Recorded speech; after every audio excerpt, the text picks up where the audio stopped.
Oi, oi, oi, tudo bom, minha gente querida? É uma alegria enorme do meu coração nesse dia tão bom aqui em Brasília. Já choveu tanto hoje. Eu adoro quando amanhece chovendo. Olha a passarada, ficando uma alegria enorme. Lava as folhas, lava as plantas. O chão parece que grita louvores. Tudo fica satisfeito. Foi para esse ciclo de graça e de bondade que a natureza aqui na Terra foi criada. E o meu coração participa de tudo isso com muito louvor, com muito culto, com muita adoração, de olhos bem abertos, expressando toda a minha gratidão por essa bondade de Deus.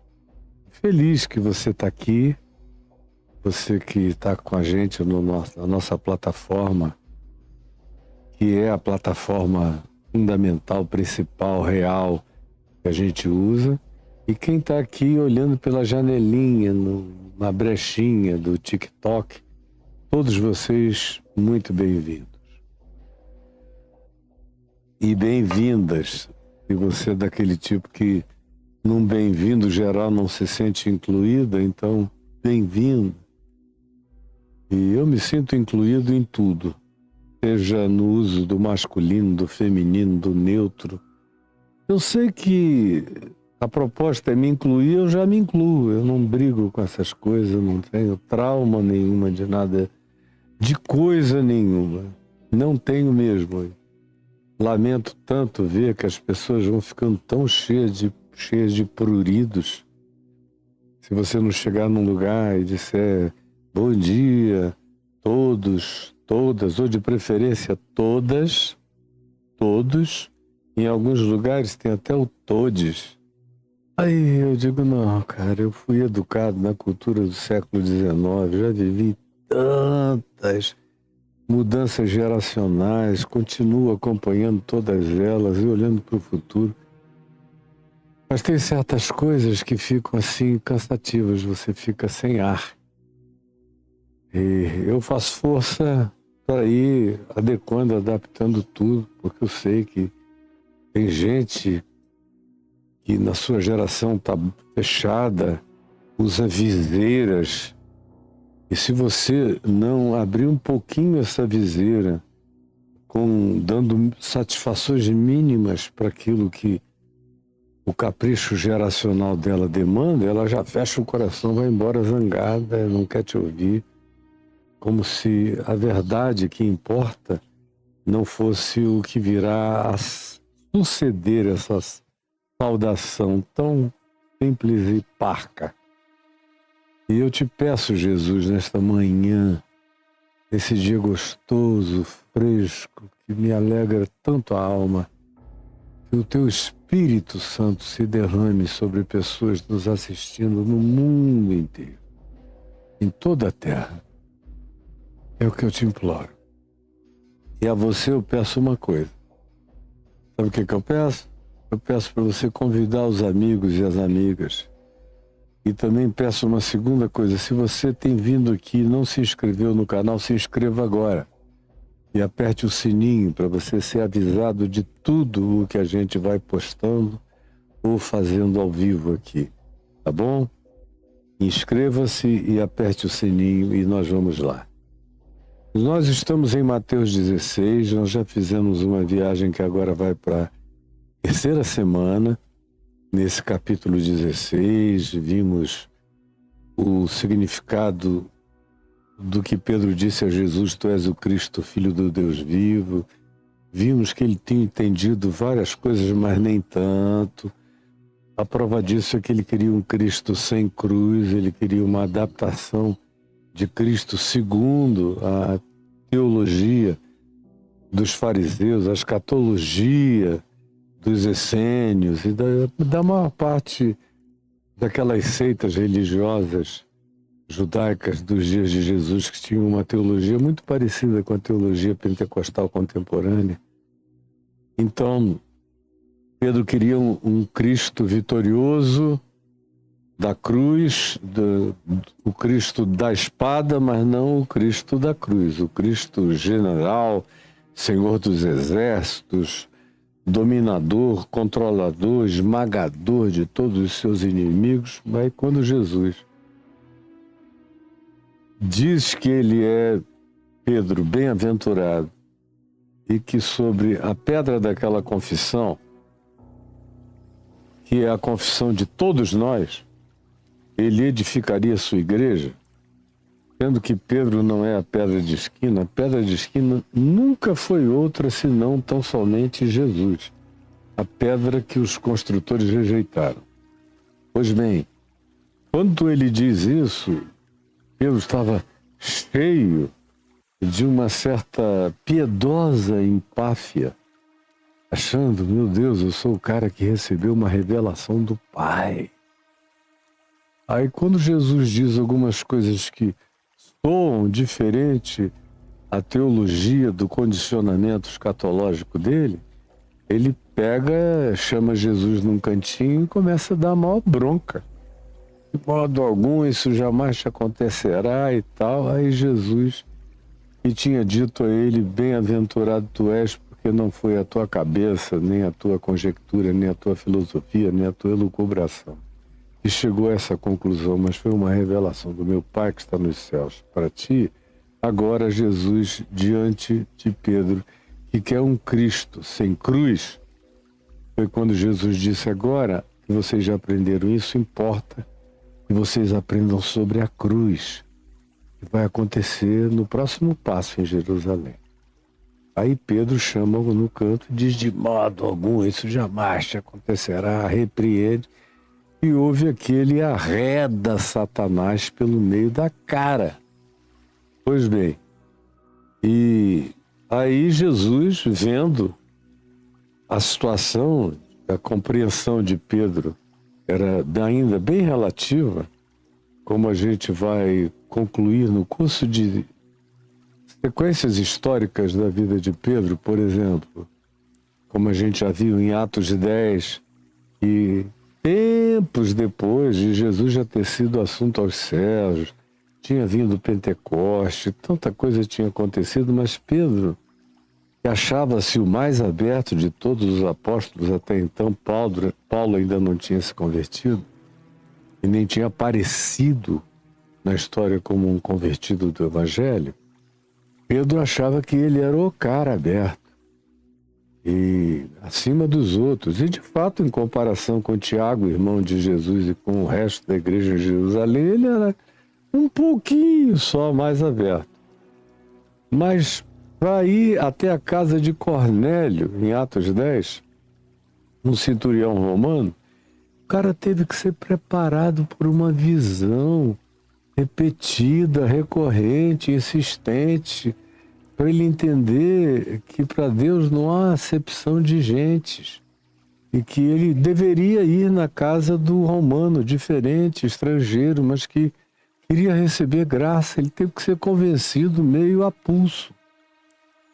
Aí a gente vê várias outras tergiversações no curso da vida, até que depois de já ter cabeça branca, na presença de Paulo e Barnabé, lá na Galácia, ele ficou lá alguns dias livres com Paulo, vivendo como Paulo vivia, comendo de tudo, bebendo de tudo, se confraternizando com todos, conforme Jesus fazia.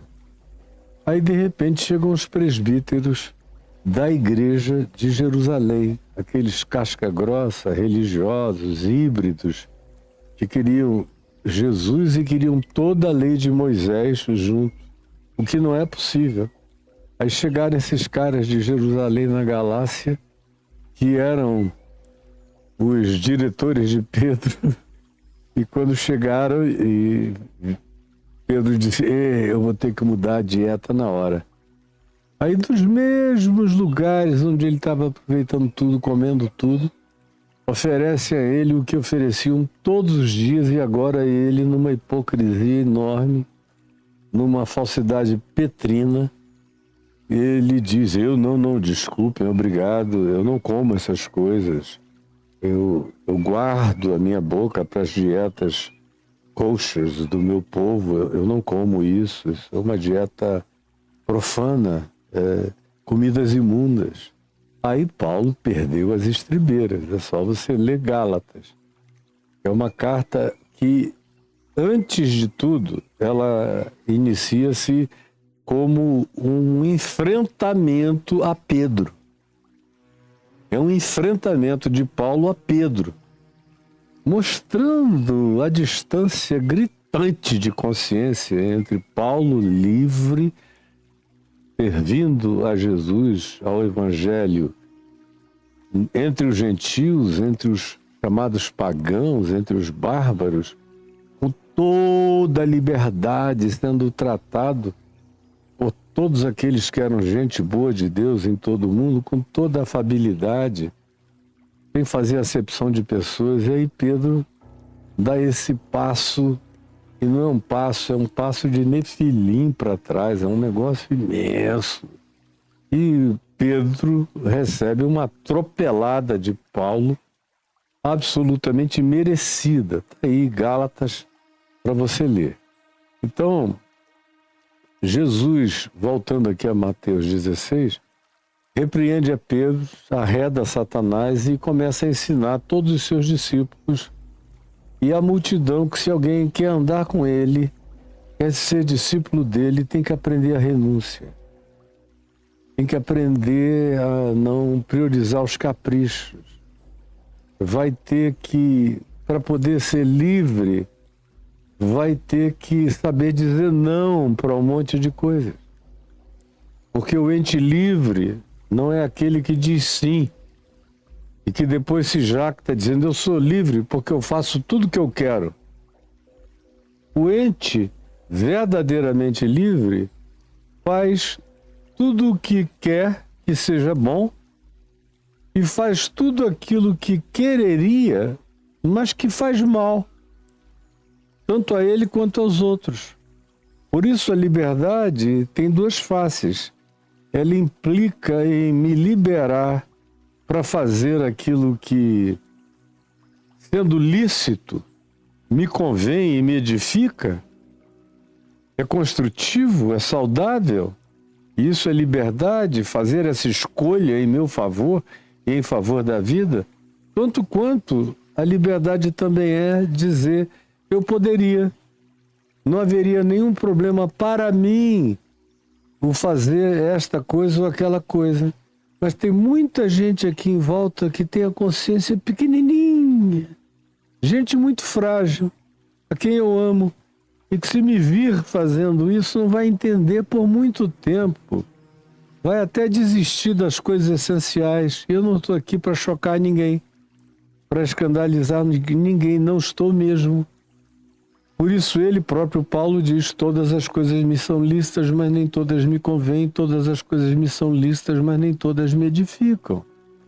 Então ser livre é também ter o poder da renúncia, de mesmo podendo dizer, todavia, não quero, porque eu quereria, mas não me convém esse querer.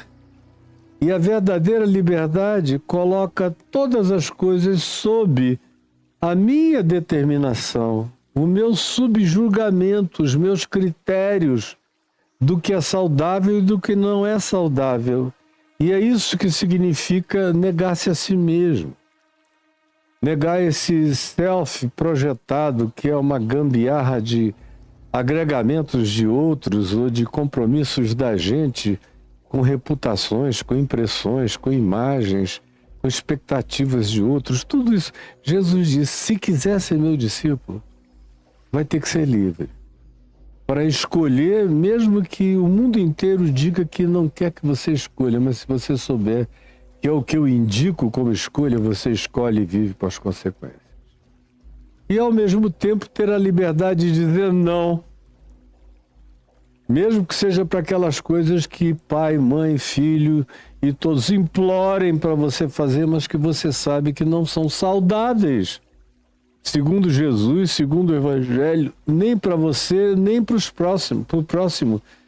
Ou que você tem razões de natureza subjetiva fortes o bastante para dizer: não, eu não vou fazer isso, porque eu conheço as consequências subjetivas, no mínimo para mim. Em relação a fazer isso, a mim fará mal.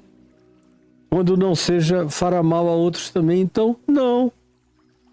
O ser livre diz sim quando é sim e diz não quando é não.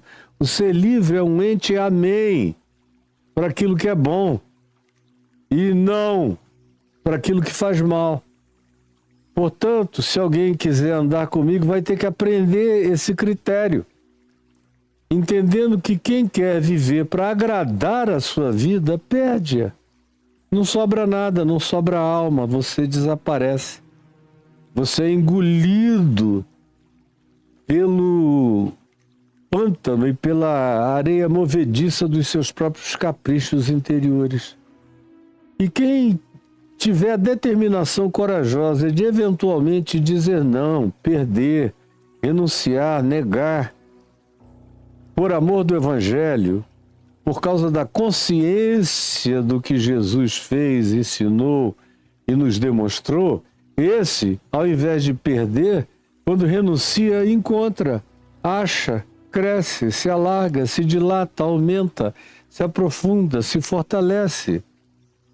E aí, como vocês já viram, Jesus disse: do contrário, é ilógico, é burro, que é você fazer apenas o que agrada a você, viver para autossatisfação, para o seu narcisismo, para a completação das suas ganâncias, arrogâncias e soberbas e desejos e caprichos, e tanto mais quanto você viva apenas para aquelas coisas daqui do imediato, sem nenhuma consideração sobre o significado da vida e sobre a transcendência em relação a certos elementos que não vão com a gente a lugar nenhum, que são contingências desse momento histórico, mas que frequentemente, quando a gente as abraça, elas entram no lugar daquelas que são as realidades que duram para sempre, que permanecem eternamente.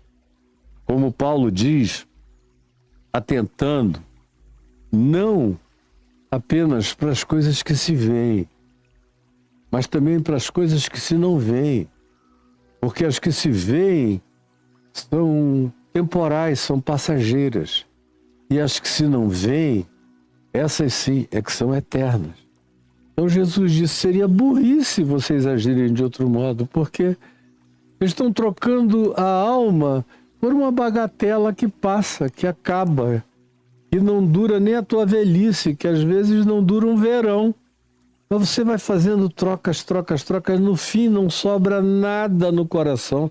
No fim, você existe como um androide de carne, ambulante, mas sem alma, destituído de alma. Funcional, inteligente, pode até fazer todas as tarefas que o robô Elon Musk, como pessoa, consegue fazer, igual um robô. Consegue, mas sem alma. Que adianta esse sucesso todo sem alma? Sem conseguir conviver com um humano, na boa. Tendo muito mais chance de conviver com um robô do que com gente, porque não aguenta muito tempo. Não aguenta, porque a alma morreu no coração.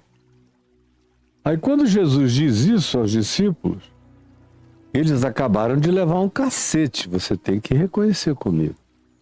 Porque Pedro era apenas o representante vocal de uma expectativa escatológica, ou seja, sobre os eventos futuros, que fazia parte do cardápio escatológico de todos eles. Não apenas dos discípulos, mas da maior parte da população de Israel vivendo naquela região da Palestina nos dias de Jesus.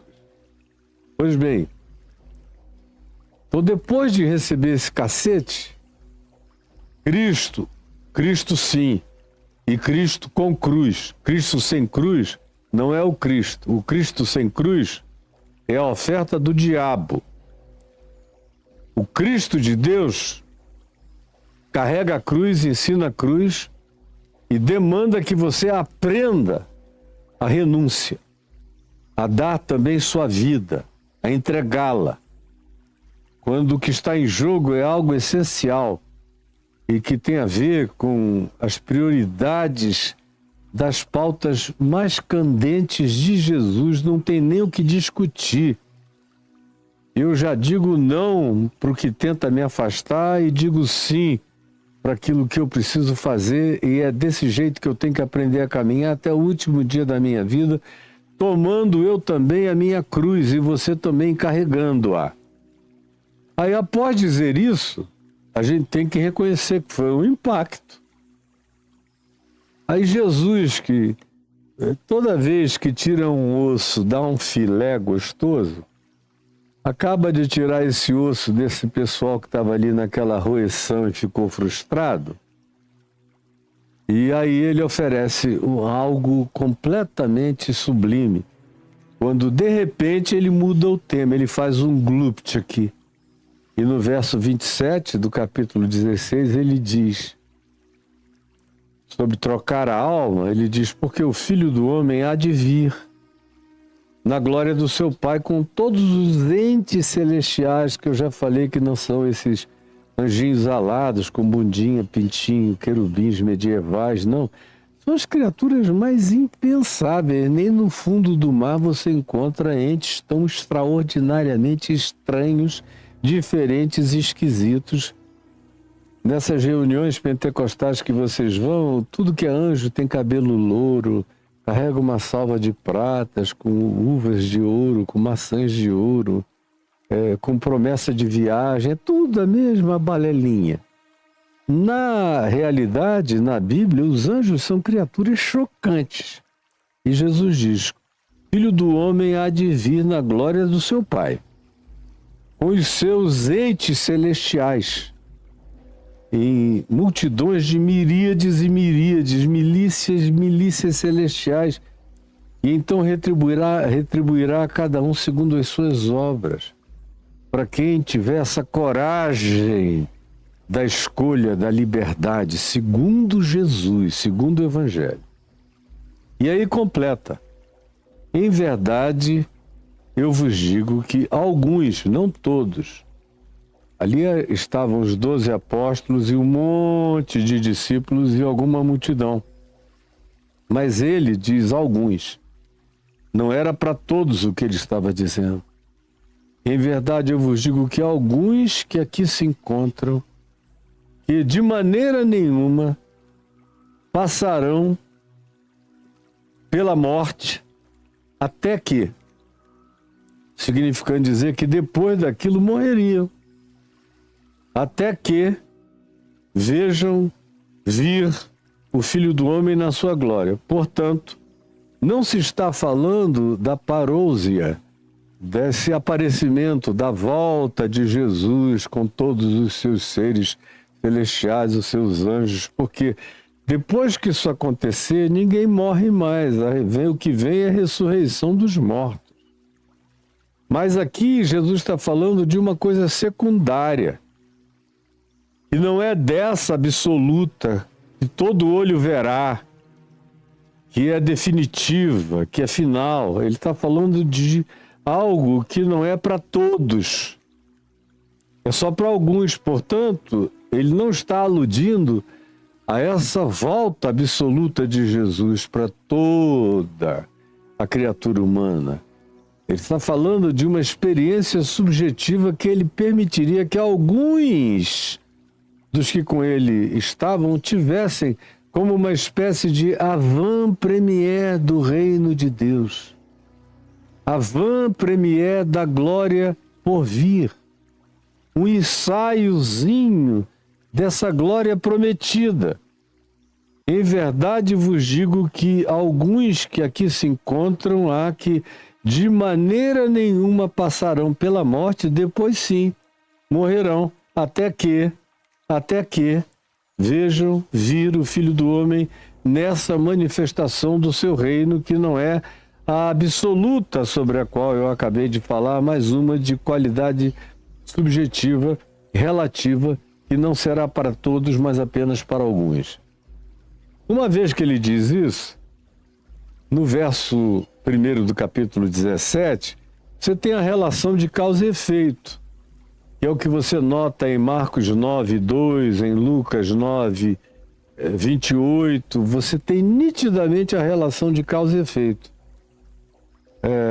Em Lucas se diz, cerca de 8 dias depois de proferidas estas palavras, mostrando claramente a conexão entre essa promessa de alguns há aqui que não passarão pela morte até que vejam o Filho do Homem numa manifestação do seu reino.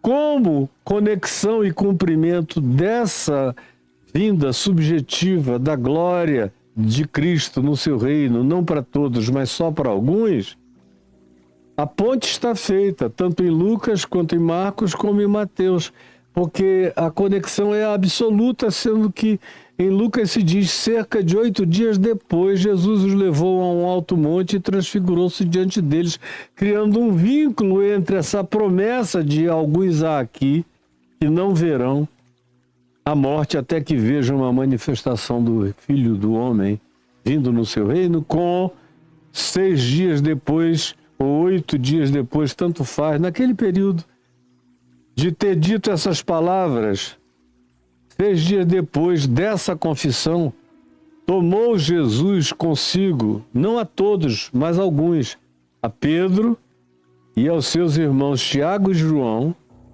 e os leva, em particular, sem agregamento de terceiros, só ele com esses 3. E sobe no alto monte, que é o Monte Hermon, e tem um significado muito grande para a glória, para a manifestação dessa transfiguração. Quando eu comecei a ir a Israel nos anos 70, era certo, todos os guias, você chegava lá, iriam te levar para o Monte Tabor, no meio da Galileia, porque era o lugar convencional para a transfiguração de Jesus. Eu nunca criei. Um lugar bonito, com uma bela vista, mas não. E eu comecei a teimar com eles, dizendo, não, aqui está dito. Indo Jesus para a direção da Cesareia de Filipe. Onde é que está a Cesareia de Filipe? Não está no pé do Monte Hermon? Portanto, o monte que está ali na Cesareia de Filipe é o Monte Hermon, muito distante do Monte Tabor. O Monte da Transfiguração foi o Monte Hermon. Hoje em dia você chega lá, praticamente é levado direto para o Monte Hermon, porque isso virou um roteiro de muito mais credibilidade histórica. Mas acrescente outras credibilidades históricas. Por exemplo, o livro de Enoque nos diz que o pacto daqueles 200 anjos, chamados de os vigilantes, que se pactuaram, mesmo que lhes fosse atribuído como juízo um julgamento de separação de Deus e de condicionamento deles a um aprisionamento espiritual do qual eles não poderiam sair a menos que a misericórdia de Deus os visitasse lá, como de fato Pedro diz na primeira epístola dele, que Jesus, quando morreu, desceu até aos espíritos que estavam em prisão, aguardando a misericórdia de Deus desde os dias de Noé. Então, voltando ao texto aqui, teria sido, de acordo com o livro de Enoque, no Monte Hermon, nesse mesmo lugar para onde ele leva os discípulos e se transfigura, aonde os 200 vigilantes fizeram um pacto de se misturarem com os humanos e se hibridizarem com os humanos e de mudarem a natureza humana, que foi, de acordo com Gênesis 6, o que trouxe o dilúvio. Porque todas as criaturas sobre a terra tinham se corrompido com processos de hibridização que esses anjos, esses alienígenas, esses seres extraterrestres que são de outra natureza, que não são da nossa carne nem do nosso sangue, mas que têm poder de metamorfose e de tomada de forma dimensional de acordo com a nossa própria natureza. Eles são entes de outras superioridades dimensionais, e foi o que eles fizeram. E geraram uma geração inteira de híbridos que já não eram humanos, e alguns eram monstros. E a Terra se encheu de muita tecnologia, de acordo com o livro de Enoque, e o Gênesis também dá a entender isso, mas também com maldades que não se tinha ainda nem de longe concebido realizar. Então, quando você tem também, além de tudo, vinculadamente ao Monte Hermon, esse contexto histórico do livro de Enoque, que é mencionado no Novo Testamento por Judas explicitamente, por Pedro, por Paulo, em alusão a ensinos do livro de Enoque, por Jesus, de modo que o livro de Enoque era a literatura mais popular daqueles dias, que todo mundo lia, e era mais carregada de dimensões espirituais dentre todas as demais literaturas daquele período pós-persa até a vinda de Jesus, que foi quando esse material todo de pseudoepígrafes, como o livro de Enoque, foram produzidos, de modo que, de acordo com isso, o lugar da transfiguração se torna muito mais forte ainda, porque foi o lugar do pacto dos 200 vigilantes que iriam arrombar a espécie humana e pela qual veio o dilúvio, por cujo arrombamento, violência, hibridização veio o dilúvio. 6 dias depois de Jesus prometer que eles veriam a glória, alguns deles, do reino de Deus, ele leva esses discípulos a esse lugar, ao mesmo lugar, de acordo com o livro de Enoque, onde esse pacto de separação de Deus tinha sido feito pelos 200 vigilantes. E no lugar daquela desobediência angelical, surge essa transfiguração celestial. E se o lugar é aquele mesmo, fica infinitamente mais carregado de significado e de arquetipia, de prevalência do poder do reino de Deus sobre aquele pacto das trevas que está presente no planeta Terra até o dia de hoje, e continuará, porque o dilúvio não conseguiu eliminar tudo. E até o dia de hoje, essas presenças estão no planeta. 6 dias depois, Jesus tomou a Pedro e aos irmãos Tiago e João e os levou a esse alto monte, ao Monte Hermon. E foi transfigurado diante deles. E por ver uma manifestação do reino do Filho do Homem antes de morrerem, Jesus estava fazendo referência à sua própria transfiguração diante deles, dos 3 que ali estavam. E o seu rosto resplandeceu como o sol, e as suas vestes se tornaram brancas como a luz, resplandecentes, vivas, incandescentes. Então disse Pedro, outra vez Pedro. E olha como a sugestão de Pedro é outro grande equívoco. Porque o cara tinha acertado por revelação, tu és o Cristo, aí errou por cogitação teológica. Não, tu não vais para a cruz, queremos um Cristo sem cruz. Aí recebe aquela bronca, arreda Satanás. Agora tem esse carinho de Jesus que o leva, que não o exclui, que o leva para ver essa subjetividade da manifestação do reino de Deus na transfiguração. E quando eles veem aquilo tudo, Pedro toma a palavra de novo e fala uma tolice. Então Pedro, olhando para aquilo tudo e vendo que apareceram a Jesus Moisés e Elias falando com ele, Moisés, o representante daquela legislação a qual o povo de Israel tinha se submetido, dizendo, nós vamos obedecer.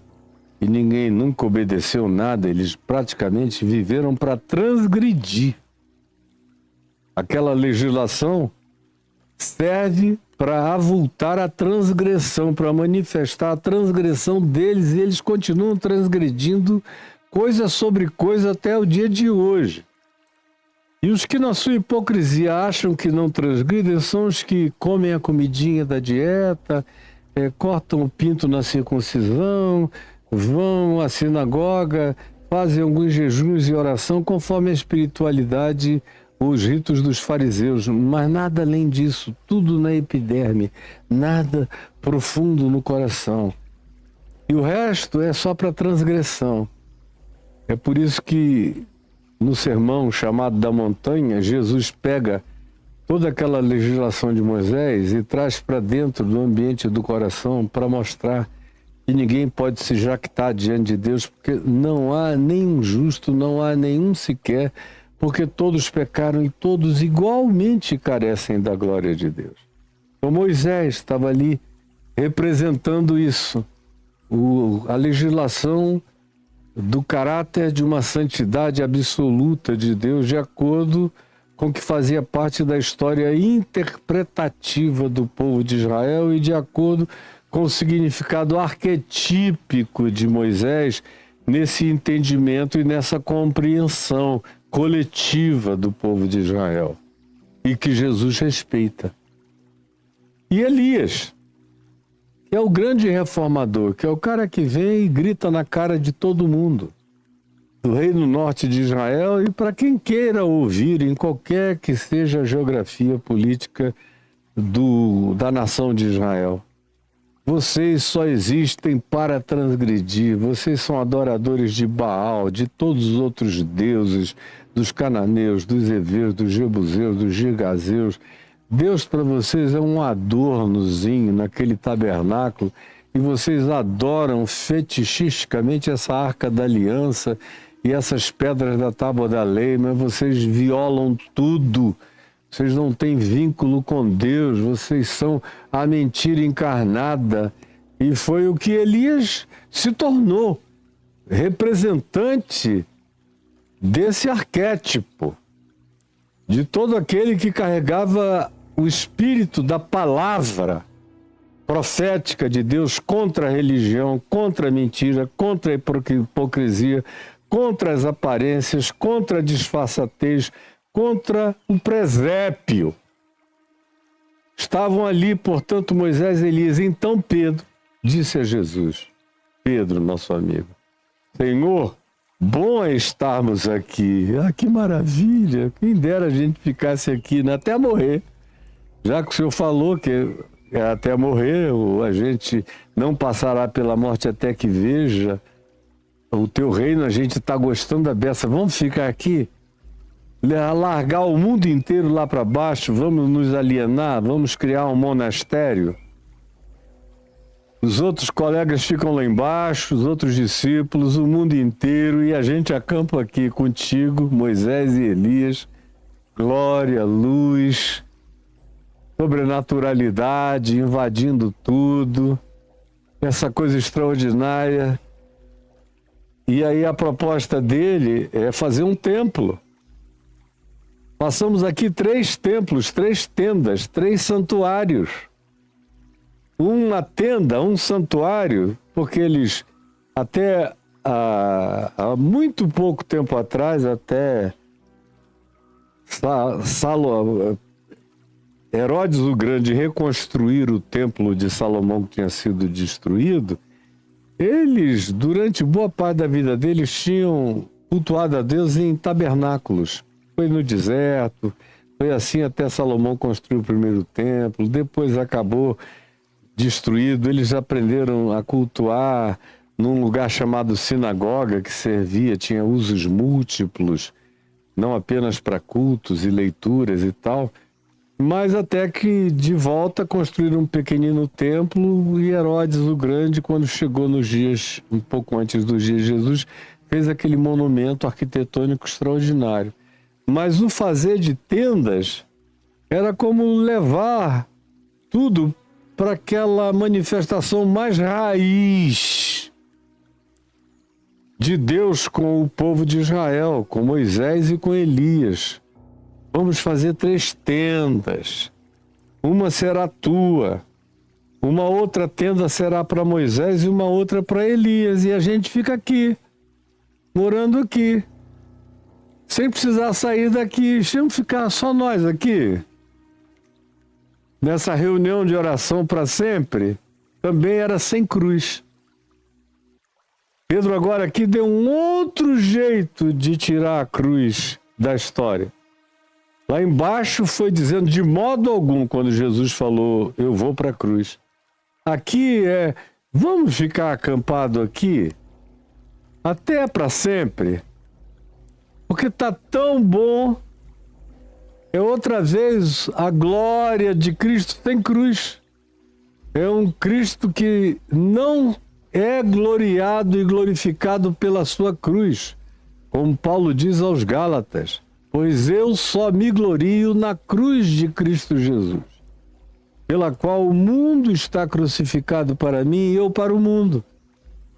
Pedro tem uma outra alternativa para evitar a cruz, muito mais discreta. Vamos fazer 3 tendas e ficarmos aqui nesse luxo divino, nesse espaço celestial do Monte Hermon, nesse monastério de alegrias celestiais incomparáveis que ninguém nunca viveu e ninguém lá embaixo tem a menor ideia do que a gente está experimentando aqui.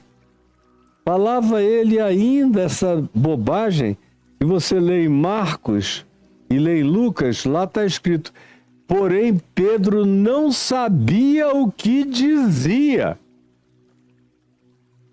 Porém Pedro não sabia a tolice que falava. É o que você lê no acréscimo em Marcos e em Lucas. É bobagem louca, é outra evasão, é outra fuga. É alienação. Vamos viver dentro do templo, da tenda, da igreja, separados do mundo, contemplando a tua glória, louvando o teu nome o dia inteiro.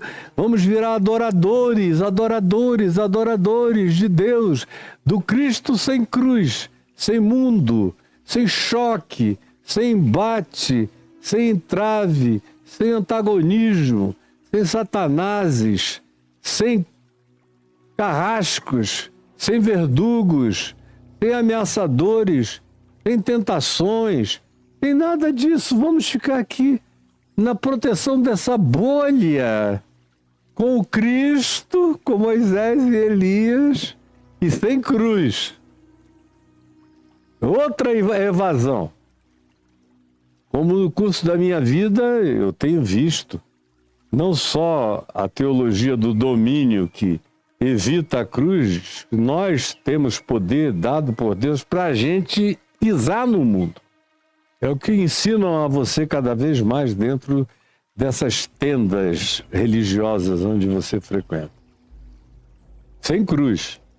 Ou então é aquela espiritualidade alienada e de contemplação de Deus, olhando para os céus, dando adeus para as nuvens, com aquela carinha arrebatada, alienada, absolutamente brejeira, com uma piedade de monastério alienante.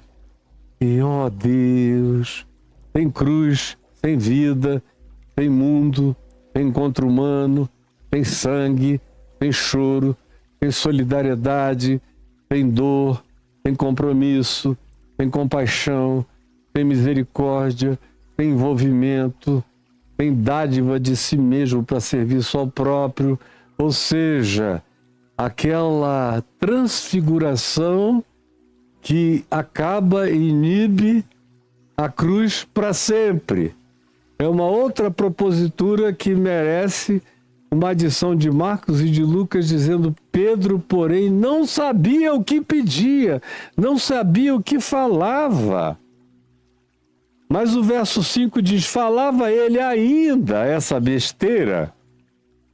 Pedro ainda estava no meio do discurso, argumentando com Jesus de como seria bom criar aquele spa do Hermon e ficarem lá para sempre. Se ele pudesse, estariam vivos até hoje, imortais no irmão. Os imortais do irmão. Os seres que acabariam se tornando os feiticeiros do irmão. Porque tudo aquilo que tem essa expectativa acaba virando fetiche espiritual e acaba se tornando a antítese da propositura original. Falava Pedro ainda quando uma nuvem luminosa os envolveu. Se fosse hoje em dia, alguém iria dizer que foi uma manifestação extraterrestre. Aquela nuvem densa, aquela luz, aquele orbe de luz enorme, aquela nuvem vazada de uma luz tomada por uma densidade de luminosidade inexplicável. O evento é muito provavelmente noturno.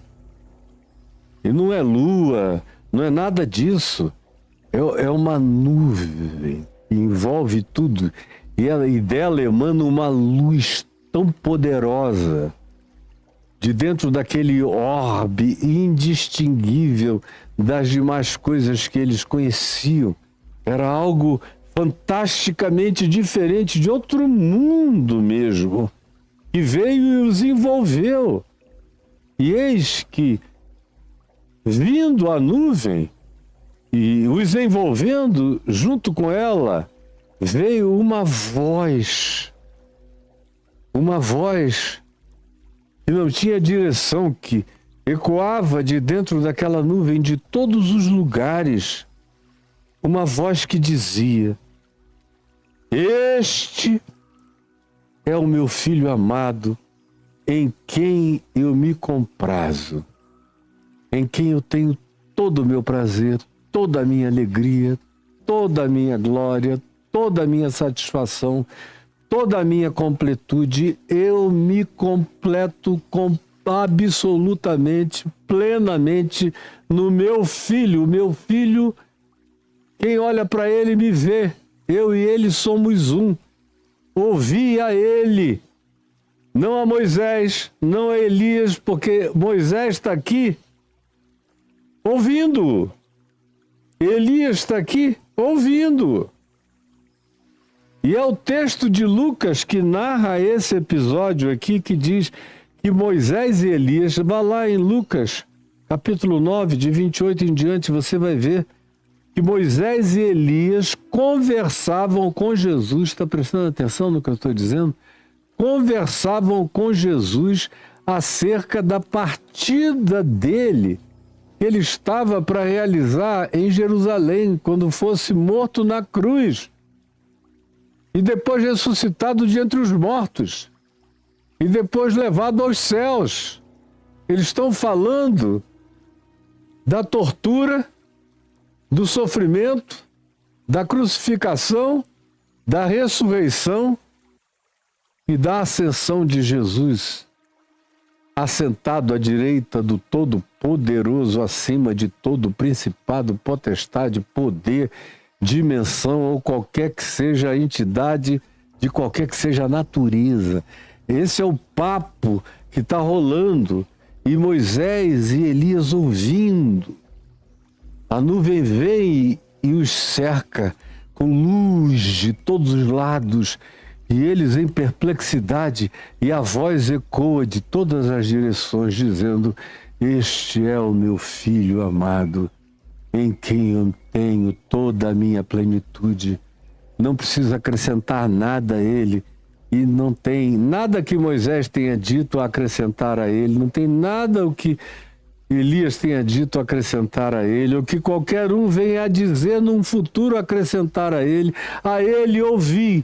Todos vocês que são meus discípulos, deem ouvidos exclusivamente a ele, a ninguém mais.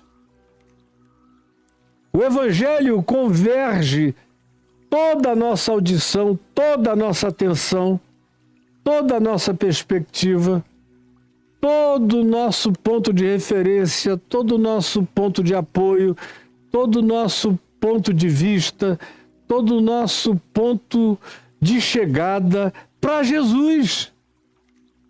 e para mais ninguém. E nos desautoriza a crer que um querido como Maomé, que veio 600 anos depois, trouxe uma revelação adicional. Não trouxe nada adicional. Você lê o Alcorão, ele te remete lá para trás, para Moisés. Ele não te projeta para frente, ele te projeta para trás. Ele não é um livro para o futuro, ele é um livro do passado. Agora, o Evangelho de Cristo Jesus te projeta para a eternidade.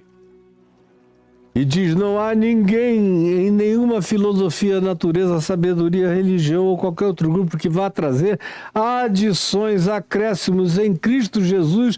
Essa revelação está definida e definitivamente dada, fechada, concluída a Ele. Portanto, ouvi e só a Ele ouvi.